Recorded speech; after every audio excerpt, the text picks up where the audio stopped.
வணக்கம், நான் உங்கள் சங்கர், ஏசிசி ஃபவுண்டர். நம்ம வந்து பிஸ்னஸ் ஸ்டேட்டஸ் இம்ப்ரூவ் பண்ணுறது, பிஸ்னஸில் நம்மளுடைய ஸ்டேட்டஸை இம்ப்ரூவ் பண்ணுறதுக்கு ஒரு 7 வேஸ் பற்றி தெரிஞ்சிட்ருக்கோம். அதில் வந்து பார்த்திங்கன்னா இது 2வது வேஸ் வழி என்ன அப்படின்னு பார்த்திங்கன்னா, ப்ரிஸ்கிரைப் டோன்ட் செல்.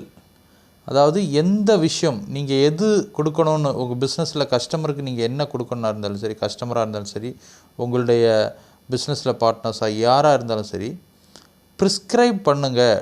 ப்ரிஸ்கிரைப் பண்ணாமல் செல் பண்ணாதீங்க அப்படின்னு சொல்கிறாங்க. அதுக்கு என்ன காரணம் அப்படின்னா, உங்களுடைய ஸ்டேட்டஸ் இம்ப்ரூவ் ஆகணும் அப்படின்னா அதுக்கு ப்ரிஸ்கிரைப் வந்து ரொம்ப ரொம்ப இம்பார்ட்டன்ஸ்.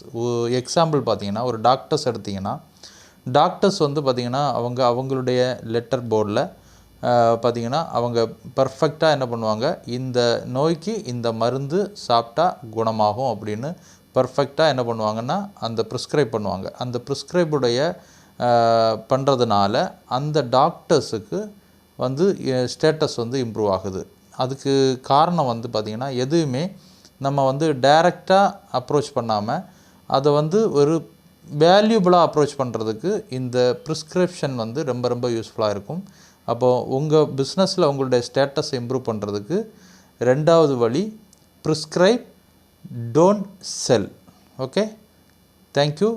நெக்ஸ்ட்டு 3rd வேஸ் வந்து நம்ம தெரிஞ்சுக்கலாம். Okay, thank you.